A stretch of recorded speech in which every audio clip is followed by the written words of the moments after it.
Pemirsa, setelah demo besar-besaran bertajuk No Kings digelar untuk ketiga kalinya di Amerika Serikat, Presiden Amerika Serikat Donald Trump masih melontarkan pernyataan-pernyataan yang menyulut kontroversi. Trump bersikeras bahwa negosiasi Amerika Serikat-Iran hampir mencapai kesepakatan, sedangkan Iran membantah adanya negosiasi gencatan senjata dan menegaskan agresi harus berakhir total. Apakah tanda-tanda tercapainya kesepakatan semakin nyata atau pernyataan Trump adalah klaim sepihak yang sulit dipercaya? Kami akan membahasnya bersama dengan pakar hubungan internasional UNPAD, Teguh Reza Shah. Selamat malam, Pak Reza. Selamat malam Indonesia, selamat malam. Baik, Pak Reza, sebelumnya Trump bersama dengan Netanyahu menyerang Iran karena ingin menggulingkan pemerintahan sah Iran. Tetapi melihat masifnya demo No Kings kemarin, apakah justru yang mungkin terjadi adalah senjata makan tuan Trump lah yang berpotensi kini digantikan oleh rakyatnya sendiri?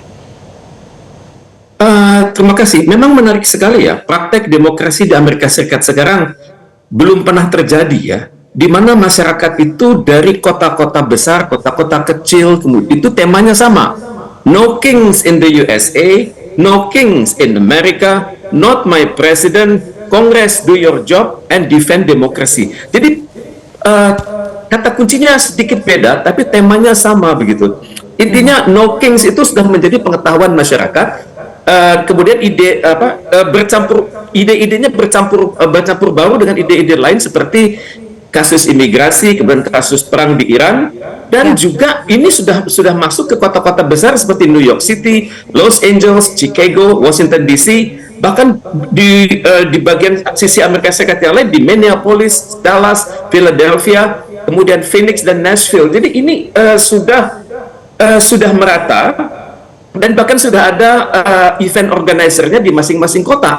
Jadi konon sekarang sudah lebih dari 10.700 protes di seluruh negeri, dan memang dapat dikatakan Trump ini punya ilusi merasa diri sudah memenangkan suatu pertempuran, tapi di masyarakat Iran juga mengatakan apa yang dikatakan Donald Trump itu salah, tidak bisa dipercaya, dan harus diakui masyarakat Amerika Serikat adalah semakin terdidik, dan selama ini Donald Trump bisa menutup informasi bagi kelompok masyarakat tertentu, tapi tidak bisa menutup informasi bagi seluruh anggota masyarakat Amerika Serikat yang kita akui lebih terdidik dari rata-rata masyarakat di dunia. Jadi concern mereka itu rata-rata adalah otoritarianism, kemudian kebijakan imigrasi, kemudian perang di Iran, kemudian ekonomi yang sedang turun, kemudian digunakan petugas-petugas imigrasi, kemudian lingkungan hidup.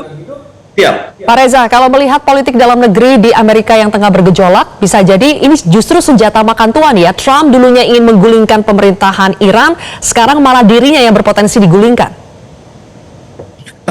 Memang ada potensi digulingkan ya. Dalam masyarakat Amerika Serikat itu namanya impeachment ya. Tapi ini kan ada persyaratan proses konstitusional 2 tahap untuk memberhentikan bukan hanya presiden tapi juga pejabat federal. Tapi catatannya adalah harus bisa dibuktikan dia melakukan pengkhianatan, dia melakukan penyuapan atau kejahatan berat lainnya. Dan untuk itu maka DPR atau House of Representatives bertindak sebagai pendakwa, jadi memutuskan ini bisa tidak dimakzulkan oleh sistem politik Amerika Serikat. Kemudian setelah itu ada namanya Senat bertindak sebagai juri dalam persidangan sehingga membutuhkan suara 2/3 untuk pemecatan. Jadi ini adalah menarik, perlu dipelajari oleh negara-negara di dunia bahwa ini proses konstitusional 2 tahap untuk memberhentikan pejabat. Intinya adalah terjadi pengkhianatan, penyuapan, dan kejahatan pelanggaran berat lainnya. Jadi kalaupun mau di-impeach, maka masyarakat itu harus menentukan dulu apakah sudah benar, apakah sudah terjadi pengkhianatan dalam sektor apa, penyuapan, apakah ada bukti-bukti keuangannya, atau kejahatan dan pelanggaran berat lain. Mungkin yang items ketiga itu, kejahatan dan pelanggaran berat lainnya, itu mungkin masuk file Epstein, kemudian apa yang dibuat oleh media massa atas Presiden Amerika Serikat saat ini. Oke, baik. Pak Reza, soal Trump yang menginginkan negosiasi dengan Iran, tetapi di sisi lain juga mengirimkan 3.500 tentara Amerika Serikat ke kawasan Timur Tengah. Pesan apa sebetulnya yang ingin disampaikan Trump kepada Iran? Memang agak unik ya. Trump ini sedang berada pada posisi yang kalah. Kalah karena target dia perang itu akan menang dalam waktu 4 hari, tapi sudah berakhir 4 minggu. Kemudian pada saat yang sama dia juga sudah melihat betapa angkatan bersenjata itu Iran itu memang lemah di laut dan di udara, tapi sangat kuat di rudal balistik, dan pangkalan-pangkalan militer Amerika Serikat sudah habis. Bahkan kota-kota besar di Amerika Serikat juga sudah kota-kota besar di Israel juga sudah luluh lantak seperti Hebron, kemudian dan juga Tel Aviv. Adapun pesan yang ingin diberikan adalah, saya pikir pesan ini berada di atas ilusi karena tidak logis ya. Misalnya kita perhatikan elit Amerika Serikat sendiri sudah mulai tidak percaya pada Donald Trump. Misalnya kita perhatikan kepala dari kontra intelligence mengatakan ini bukan perang kami. Kemudian juga negara-negara Uni Eropa mengatakan ini bukan perang kami. Jadi ini adalah hal-hal yang tampaknya harus disadarkan kepada Donald Trump bahwa dia ini sangat tergantung pada orang-orang yang tidak nasionalistik.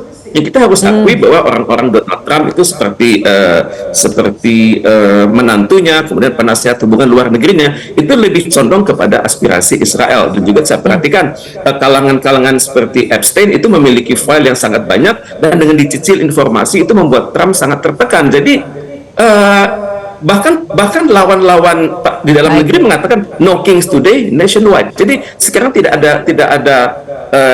ada lagi raja kami, dan di seluruh negeri kami menentang lahirnya seorang raja. Jadi Trump ini berdiri di atas sebuah ilusi, dan tampaknya Iran tahu persis semakin lama perang ini terjadi, maka ekonomi Amerika Serikat semakin rontok, kemudian juga gelombang demonstrasi atas Amerika Serikat makin besar. Ya, ini pandangan saya. Baik. Jadi kita agak sulit ya memegang kata-kata yang disampaikan oleh Trump, meskipun seperti kaset kusut yang diputar berulang-ulang bahwa Iran sudah kehabisan amunisi, sudah tidak ada pasukan udara dan lautnya. Tetapi Pak Reza, toh kita lihat Trump kan konsisten untuk menyampaikan bahwa Amerika berhasil terus menekan Iran. Amerika Serikat bahkan dikabarkan mengirim pasukannya untuk melakukan ground invasion atau invasi darat ke Pulau Clark ya, untuk mengambil minyak Iran. Tetapi kan sampai hari ini sepertinya tidak sampai-sampai. Padahal isunya rencana pengerahan pasukan darat itu katanya sebetulnya masih diliputi ketidakpastian. Menurut analisa Anda, apakah invasi darat akan jadi dilakukan oleh Amerika Serikat? Kalau sebatas rencana itu mungkin, kalau sebatas diplomasi publik itu mungkin. Tapi kalau kita perhatikan statement dari jenderal-jenderal Amerika Serikat yang veteran, mereka mengatakan tidak mungkin menang lawan Iran, karena Iran itu terrain atau lingkungan pegunungan, lingkungan daratnya itu sangat mampu melindungi Iran. Dan untuk itu saya perhatikan Iran itu sudah siap dengan 1 juta personil buat menghadapi Amerika Serikat itu.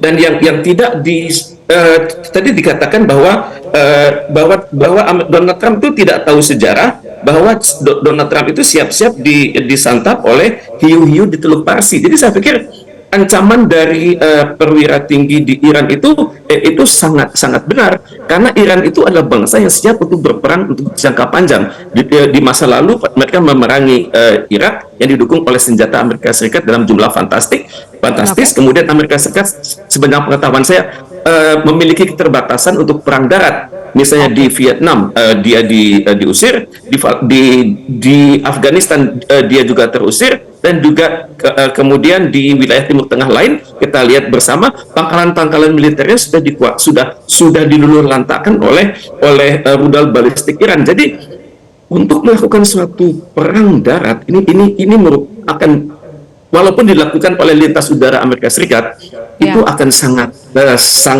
berat bagi Amerika Serikat. Saya belum tentu mereka berani melakukan itu. Berarti Pak Reza tidak berlebihan kalau dikatakan bahwa jika Amerika Serikat benar-benar melakukan invasi darat, itu sama saja dengan misi bunuh diri? Tepat sekali. Karena untuk melakukan suatu serangan darat itu kan perlu misalnya komunikasi satelit, itu memerlukan koordinasi dengan sesama mereka. Perihal komunikasi, Iran dapat mengandalkan jalur-jalur informasi intelijen dari Rusia dan juga dari Cina, dan untuk itu mereka punya potensi untuk melakukan jamming pada saat pasukan Amerika Serikat itu datang ataupun pada saat pasukan Amerika Serikat itu akan didatangkan. Kita lihat sama-sama peluru kendali indra sudah berhasil mengusir kapal induk Amerika Serikat dan juga merusak beberapa kapal perusak Amerika Serikat. Jadi saya pikir Donald Trump mungkin untuk diplomasi publik mengatakan akan siap mengirimkan, bahkan sudah memberikan tenggat waktu, tapi dalam kenyataannya barangkali akan ditarik oleh Donald Trump.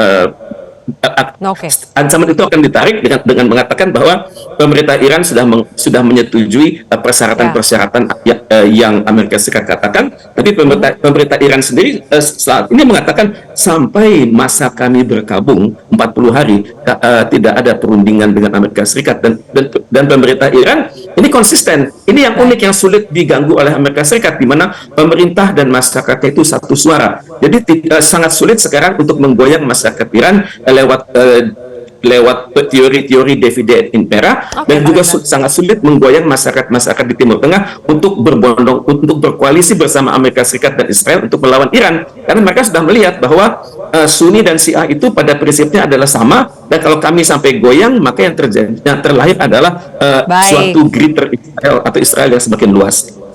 Baik, Pak Teguh Reza Shah, terima kasih atas analisa Anda di program Prime Time News hari ini.